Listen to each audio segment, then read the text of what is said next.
ದಿಲೀಪ್ ಕುಣಿಗಲ್ ಎಂಬ ವ್ಯಕ್ತಿ ಭಾರತೀಯ ಜನತಾ ಪಕ್ಷದ ವಕ್ತಾರ ಅಂತೆ. ಈ ವ್ಯಕ್ತಿ ಮಮತಾ ಬ್ಯಾನರ್ಜಿಯವರ ಫೋಟೋಗೆ ಬೆಂಕಿ ಹಚ್ಚುವಂತಹ ಫೋಟೋವನ್ನು ಇಟ್ಕೊಂಡು ಮಮತಾ ಬ್ಯಾನರ್ಜಿಯವರ ಆಳ್ವಿಕೆಯ ಬಗ್ಗೆ ಇವರೊಂದು ಪೋಸ್ಟ್ ಹಾಕ್ತಾರೆ. ಭಾರತೀಯ ಜನತಾ ಪಕ್ಷದ ಸ್ಲೋಗನ್ ಏನು? ಭಾರತ್ ಮಾತಾ ಕಿ ಜೈ, ನಾರಿ ಶಕ್ತಿ ಅಂತಾರೆ, ಬೇಟಿ ಬಚಾವ್ ಬೇಟಿ ಪಡಾವ್ ಅಂತಾರೆ. ಇಷ್ಟೆಲ್ಲ ಘೋಷಣೆ ಮಾಡುವಂಥವರು ಒಂದು ರಾಜ್ಯದ ಮುಖ್ಯಮಂತ್ರಿ, ಇನ್ನು ಬೇರೆ ಸರ್ಕಾರ ರಚನೆ ಆಗಿಲ್ಲ. ಈ ದೇಶದ ಒಬ್ಬ ಮಹಿಳೆ ಹೋರಾಟಗಾರ್ತಿ, ವಿದ್ಯಾರ್ಥಿ ದೆಸೆಯಿಂದಲೂ ಸಹ ಹೋರಾಟ ಮಾಡ್ತಾ ಇದ್ದಂತಹ ಮಮತಾ ಬ್ಯಾನರ್ಜಿ ಏನು ಪಶ್ಚಿಮ ಬಂಗಾಳದಲ್ಲಿ ಎಡಪಕ್ಷಗಳನ್ನು ಮಣಿಸಿ 25 ವರ್ಷಗಳ ಕಾಲ ಎಡಪಕ್ಷಗಳು ಪಶ್ಚಿಮ ಬಂಗಾಳವನ್ನು ಆಳಿದ್ರು.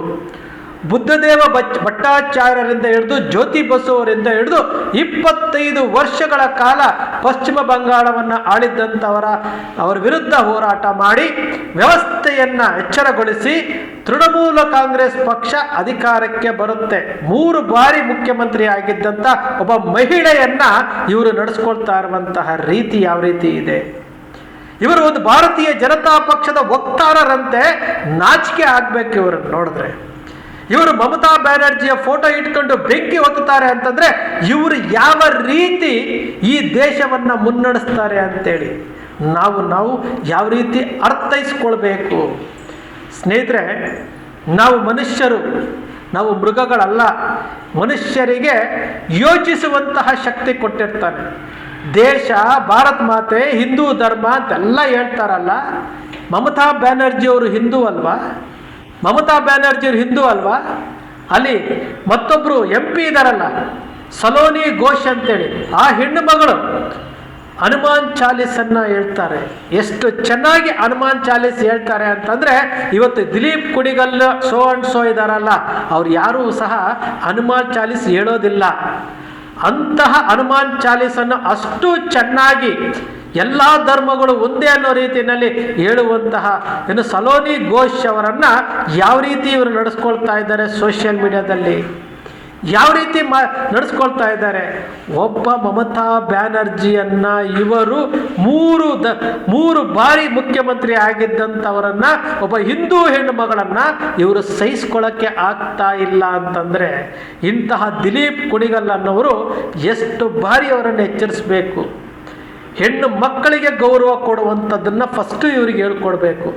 ಈ ದೇಶ ಇವತ್ತು ಯಾಕೆ ಈ ರೀತಿ ಆಗ್ತಾ ಇದೆ ಅಂತಂದರೆ, ಇವರು ಮಾತನಾಡೋದು ಮಾತ್ರ ಹೆಣ್ಣು ಮಕ್ಕಳನ್ನು ರಕ್ಷಣೆ ಮಾಡ್ತೀವಿ ಅಂತ. ಆದರೆ ಒಬ್ಬ ಮುಖ್ಯಮಂತ್ರಿ ಆಗಿದ್ದಂಥವ್ರನ್ನ ಫೋಟೋವನ್ನು ಬೆಂಕಿ ಹಚ್ಚಿ ಇವರು ಸಂಭ್ರಮಿಸ್ತಾರೆ ಅಂತಂದರೆ ಇವರ ಮನಸ್ಥಿತಿ ಯಾವ ರೀತಿ ಇದೆ? ಇದನ್ನೇ ನಾವು ಹೇಳ್ತಾ ಇರುವಂಥದ್ದು, ಭಾರತವನ್ನು ಉಳಿಸಿ ಅಂತೇಳಿ. ಇಂತಹ ರಾಜಕಾರಣ ಇಡೀ ಭಾರತಕ್ಕೆ ಅಪಾಯಕಾರಿ ಬೆಳವಣಿಗೆ. ಇಡೀ ಭಾರತಕ್ಕೆ ಅಪಾಯಕಾರಿ ಬೆಳವಣಿಗೆ. ಇದೇ ದಿಲೀಪ್ ಕುಣಿಗಲ್ ಅವರಿಗೆ, ಮಹೇಶ್ ವಿಕ್ರಮ್ ಹೆಗಡೆ ಅವರಿಗೆ ಬಹಳ ಸರಿ ನಿಮ್ಮ ಅಕ್ಷರ ಮೀಡಿಯಾ ಮೂಲಕ ಹೇಳಿದ್ದೀವಿ, ಹೆಣ್ಣು ಮಕ್ಕಳಿಗೆ ಗೌರವ ಕೊಡಿ ಅಂತೇಳಿ. ಶೈಲಜಾ ಅಮರ್ನಾಥ್ ಎಂಬ ವಕೀಲರು, ಪುತ್ತೂರಿನ ವಕೀಲರಿಗೆ ಇವರು ನಡೆಸ್ಕೊಳ್ತಾ ಇದ್ದಂತಹ ರೀತಿ, ಇವರು ಆಗ್ತಾ ಇದ್ದಂತಹ ಪೋಸ್ಟ್ಗಳು ಎಲ್ಲವನ್ನೂ ನೋಡಿ ಅವತ್ತೇ ನಾವು ಹೇಳಿದ್ವಿ, ಹೆಣ್ಣು ಮಕ್ಕಳಿಗೆ ಗೌರವ ಕೊಡಿ ಅಂತೇಳಿ. ಇಂತಹ ವಿಕೃತ ಮನಸ್ಸಿನ ಈ ಭಾರತೀಯ ಜನತಾ ಪಕ್ಷದ ವಕ್ತಾರ ದಿಲೀಪ್ ಕುಣಿಗಲ್ ಅವರ ಮನೆಯಲ್ಲಿ ಅವರ ತಾಯಿ ಹೆಣ್ಣಲ್ವಾ? ಅವರ ಜೊತೆಯಲ್ಲಿ ಏನು ಹುಟ್ಟಿದಂಥ ಸಹೋದರಿಯರು ಹೆಣ್ಣು ಮಕ್ಕಳಲ್ವಾ? ಅವರ ಕೈ ಹಿಡಿದಂತಹ ಹೆಣ್ಣಲ್ವಾ? ಅಥವಾ ಅವರಿಗೇನಾದರೂ ಹೆಣ್ಣು ಮಗು ಆಗಿದ್ರೆ ಆ ಮಗು ಹೆಣ್ಣಲ್ವಾ? ಯಾಕೆ ಅವ್ರಿಗೂ ಇದೇ ರೀತಿ ನಡ್ಕೊಳ್ತಾರ? ಇವರು ಮನಸ್ಥಿತಿಗಳು ಬದಲಾವಣೆ ಆಗಬೇಕು. ಈ ದೇಶ ಏನು ಭಾರತ ದೇಶ ಅಂತಂದರೆ ಒಂದು ಇಡೀ ಜಗತ್ತಿನಲ್ಲಿ ಭಾರತಕ್ಕೆ ತನ್ನದೇ ಆದಂತಹ ಒಂದು ವೈಶಿಷ್ಟ್ಯವಾದಂತಹ ಸಂಸ್ಕೃತಿ ಇದೆ, ಆಚರಣೆಗಳಿದೆ. ಸೀತಾಮಾತೆ ಹುಟ್ಟಿದ್ದಂತಹ ದೇಶ ಇದು. ಇಂತಹ ದೇಶದಲ್ಲಿ ಇಂತಹ ಭಾರತೀಯ ಜನತಾ ಪಕ್ಷ ಭಾರತ್ ಮಾತಾ ಕಿ ಜೈ ಅಂತ ಹೇಳುವಂತಹ ಇಂತಹ ಮನಸ್ಥಿತಿಗಳು ಫಸ್ಟ್ ತೊಲಗಬೇಕು. ದಿಲೀಪ್ ಕುಣಿಗಲ್ ಅವರೇ, ನಿಮಗೆ ಆತ್ಮಸಾಕ್ಷಿ ಅನ್ನೋದೇನಾದರೂ ಇದ್ದರೆ, ನೀವು ಮಾಡಿದ್ದಂತಹ ಈ ಘನಘೋರ ತಪ್ಪಿದೆಯಲ್ಲ, ಒಬ್ಬ ಮುಖ್ಯಮಂತ್ರಿ ಆಗಿದ್ದಂತಹ ನಿಮಗೆ ಗೊತ್ತಿದೆಯೋ ಗೊತ್ತಿಲ್ಲವೋ, ಇದೇ ಮಮತಾ ಬ್ಯಾನರ್ಜಿಯವರ ಸಹಾಯದೊಂದಿಗೆ, ಇವರ ಬೆಂಬಲದೊಂದಿಗೆ ಭಾರತೀಯ ಜನತಾ ಪಕ್ಷ ಇಡೀ ದೇಶದಲ್ಲಿ ಪ್ರಥಮ ಬಾರಿಗೆ ಏನು ಅಧಿಕಾರಕ್ಕೆ ಬಂತಲ್ಲ, ಇದೇ TMCಯ ಮಮತಾ ಬ್ಯಾನರ್ಜಿಯವರ ಏನು ಬೆಂಬಲ ತೆಗೆದುಕೊಂಡೇ ಅಟಲ್ ಬಿಹಾರಿ ವಾಜಪೇಯಿ ಅವರು ಪ್ರಧಾನಮಂತ್ರಿ ಆಗಿದ್ದು. ಒಂದೇ ಒಂದು ಮತದಿಂದ ನಾನು ಸೋಲ್ತೇನೆ ಅಂತ ಗೊತ್ತಿದ್ರೂ ಸಹ ಅಟಲ್ ಬಿಹಾರಿ ವಾಜಪೇಯಿ ಅಂತಹ ಪ್ರಧಾನಮಂತ್ರಿಗಳು ಇಡೀ ಸರ್ಕಾರವನ್ನು ತ್ಯಜಿಸ್ತಾರೆ. ಅಂತಹ ಭಾರತೀಯ ಜನತಾ ಪಕ್ಷದೊಂದಿಗೆ ನೀವು ವಕ್ತಾರ ಅಂತ ತೋರಿಸ್ಕೊಂಡು ಅಂತಹ ಮಹಾನುಭಾವರಿಗೆ ನೀವು ಅಪಮಾನ ಮಾಡ್ತಾ ಇದ್ದೀರಿ. ನೀವು ಯಾವ ರೀತಿ ಮಾತೆತ್ತಿದ್ರೆ ಮುಸಲ್ಮಾನರು ಅಂತಿರಲ್ಲ, ಮಮತಾ ಬ್ಯಾನರ್ಜಿ ಮುಸಲ್ಮಾನರೇನ್ರಿ? ಸಲೋನಿ ಘೋಷ್ ಅವ್ರು ಮುಸಲ್ಮಾನರೇನ್ರಿ? ಮಮತಾ ಬ್ಯಾನರ್ಜಿ ಅಂತ ಹಿಂದೂ ಹೆಣ್ಣು ಮಗಳನ್ನು ನೀವು ಈ ರೀತಿ ನಡ್ಕೊಳ್ತೀರಿ ಅಂತಂದರೆ ನಾಚಿಕೆ ಆಗಬೇಕು. ನಿಮಗೆ ನಾಚಿಕೆ ಆಗಬೇಕು. ಹೆಣ್ಣು ಮಕ್ಕಳು ಅಂದರೆ ಹೆಣ್ಣು ಮಕ್ಕಳು ಏನು ಕೇಸರಿ ಹಾಕ್ಕೊಂಡು ನಾವೇ ಹಿಂದೂ ಹೋರಾಟಗಾರರು, ನಾವೇ ಹಿಂದೂ ಸಂರಕ್ಷಕರು ಅಂತಿರಲ್ಲ. ಹಿಂದೂ ಸಂರಕ್ಷಣೆ ಅಂದರೆ ಏನ್ರಿ? ನಿಮ್ಮ ಭಾರತೀಯ ಜನತಾ ಪಕ್ಷಕ್ಕೆ ವೋಟ್ ಬಂದರೆ ಮಾತ್ರ ಅದು ಹಿಂದೂ ಧರ್ಮನ? ಭಾರತೀಯ ಜನತಾ ಪಕ್ಷಕ್ಕೆ ವೋಟ್ ಹಾಕೋದಕ್ಕೋಸ್ಕರವಾಗಿ ಹಿಂದೂ ಧರ್ಮವನ್ನು ಬಳಸ್ಕೊಳ್ತಾ ಇದ್ದೀರಾ? ನಾಚಿಕೆ ಆಗಲ್ವಾ ನಿಮಗೆಲ್ಲನೂ? ಒಂದು ಭಾರತೀಯ ಜನತಾ ಪಕ್ಷ ಓಟಿಗೋಸ್ಕರವಾಗಿ TV ವಿಕ್ರಮ ಅಂತ ಮಾಡಿಕೊಂಡು ಅಲ್ಲಿ ಏನು ಮತಗಳನ್ನು ಕ್ರೋಢೀಕರಿಸೋದಕ್ಕೆ ಒಂದು ಮಾಧ್ಯಮವನ್ನು, ಒಂದು ಪತ್ರಕರ್ತ ಅಂತ ಹೇಳ್ಕೊಳ್ಳುವಂಥ ಮಹೇಶ್ ವಿಕ್ರಮ್ ಹೆಗಡೆ ಇಡೀ ಮಾಧ್ಯಮವನ್ನು ಒಂದು ಪಕ್ಷದ ಓಟಿಗೋಸ್ಕರ ಬಳಸ್ಕೊಳ್ತಾ ಇರುವಂಥದ್ದು. ಪ್ರಶ್ನಿಸುವಂತಹ ಶಕ್ತಿ ಈ ಭಾರತೀಯರಿಗೆ ಕೊಡಿ. ಪ್ರಶ್ನಿಸುವಂತಹ ಶಕ್ತಿ ಈ ಕನ್ನಡಿಗರಿಗೆ ಸಿಗಬೇಕು. ನಮ್ಮ ಕಣ್ಣು ಮುಂದೆ ನಡೀತಾ ಇರುವಂತಹ ಇಂತಹ ತಪ್ಪುಗಳನ್ನು ಪ್ರಶ್ನಿಸೋದಕ್ಕೆ ನಾವು ಪ್ರಾರಂಭ ಮಾಡಲಿಲ್ಲ ಅಂತಂದರೆ, ಈ ಫೋಟೋ ಇಟ್ಕೊಂಡು ಬೆಂಕಿ ಹೊತ್ತಿಸ್ಕೊಂಡು ಇವರು ಖುಷಿ ಪಡ್ತಾ ಇದ್ದಾರಲ್ಲ, ವಿಕೃತ ಮನಸ್ಸಿನಿಂದ ಖುಷಿ ಪಡ್ತಾ ಇದ್ದಾರಲ್ಲ, ಇಂತಹ ಸಂತತಿಗಳು ಹೆಚ್ಚಾಗ್ತಾ ಹೋಗುತ್ತೆ. ಇಂತಹ ಘಟನೆಗಳು ಹೆಚ್ಚಾಗ್ತಾ ಹೋಗುತ್ತೆ. ಇವತ್ತು ಪಶ್ಚಿಮ ಬಂಗಾಳದಲ್ಲಿ 4 ಜನರ ಹತ್ಯೆ ಆಗಿದೆ, ಬೆಂಕಿ ಉರಿತಾ ಇದೆ, ಚುನಾವಣೆ ಫಲಿತಾಂಶ ಬಂದು 1 ದಿವಸ ಆಗಿಲ್ಲ.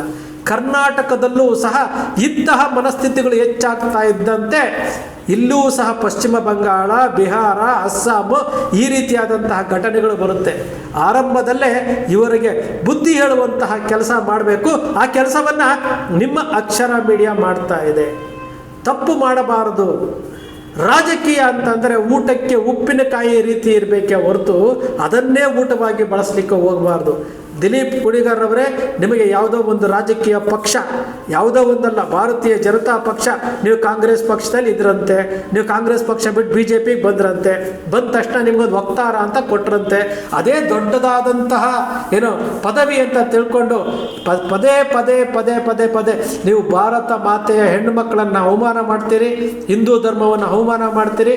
ಇವೆಲ್ಲವೂ ಸಹ ಇದು ನಿಮ್ಮ ಯೋಗ್ಯತೆಗೆ ತಕ್ಕಾದಂಥದ್ದು ಅಲ್ಲ. ದಿಲೀಪ್ ಕುಣಿಗಲ್ ಅವರೇ, ನಿಮ್ಮ ತಪ್ಪುಗಳನ್ನು ತಿದ್ದುಕೊಂಡು ಹೆಣ್ಣು ಮಕ್ಕಳಿಗೆ ಗೌರವ ಕೊಡುವಂಥದ್ದನ್ನು ಫಸ್ಟು ರೂಢಿಸ್ಕೊಳ್ಳಿ. ಎಲ್ಲಿಯವರೆಗೂ ನೀವು ಬದಲಾವಣೆ ಆಗೋದಿಲ್ವೋ ಅಲ್ಲಿಯವರೆಗೂ ನಿಮ್ಮನ್ನು ಎಚ್ಚರಿಸುವಂತಹ ಕೆಲಸ ನಿಮ್ಮ ಅಕ್ಷರ ಮೀಡಿಯಾದ ಮೂಲಕ ನಾವು ಮಾಡ್ತಾ ಇರ್ತೀವಿ. ಇದು ಬರೀ ದಿಲೀಪ್ ಕುಣಿಗಲ್ ಅವ್ರಿಗೆ ಮಾತ್ರ ಅಲ್ಲ, ಎಲ್ಲ ಮಾಧ್ಯಮಗಳದವ್ರಿಗೂ ಹೌದು. ಎಲ್ಲರೂ ಸಹ ದಾರಿ ತಪ್ಪುತ್ತಾ ಇರುವಂಥವರಿಗೆ ಎಲ್ಲರಿಗೂ ಹೇಳುವಂತಹ ವಿಚಾರ ಒಂದೇ, ಮೊದಲು ಮಾನವರಾಗಿ ಭಾರತವನ್ನು ಉಳಿಸಿ. ಸ್ನೇಹಿತರೆ, ನಿಮ್ಮ ಅಕ್ಷರ ಮೀಡಿಯಾ ಸೃಷ್ಟಿ ಮಾಡೋದಿಲ್ಲ, ಕಲ್ಪನೆ ಮಾಡೋದಿಲ್ಲ, ವಾಸ್ತವದ ವಿಚಾರವನ್ನು ವಿಶ್ಲೇಷಣೆ ಮಾಡುತ್ತೆ. ನಿಮ್ಮ ಅಕ್ಷರ ಮೀಡಿಯಾದ ವಿಶ್ಲೇಷಣೆ ನಿಮ್ಗೆ ಇಷ್ಟ ಆಯಿತು ಅಂದರೆ ಸಬ್ಸ್ಕ್ರೈಬ್ ಆಗಲಿಲ್ಲ ಅಂದರೆ ಸಬ್ಸ್ಕ್ರೈಬ್ ಮಾಡ್ಕೊಳ್ಳಿ, ಪಕ್ಕದಲ್ಲಿ ಕಾಣುವಂಥ ಬೆಲ್ ಐಕಾನ್ ಪ್ರೆಸ್ ಮಾಡಿ, ಶೇರ್ ಮಾಡಿ, ಪ್ರೋತ್ಸಾಹ ನೀಡಿ.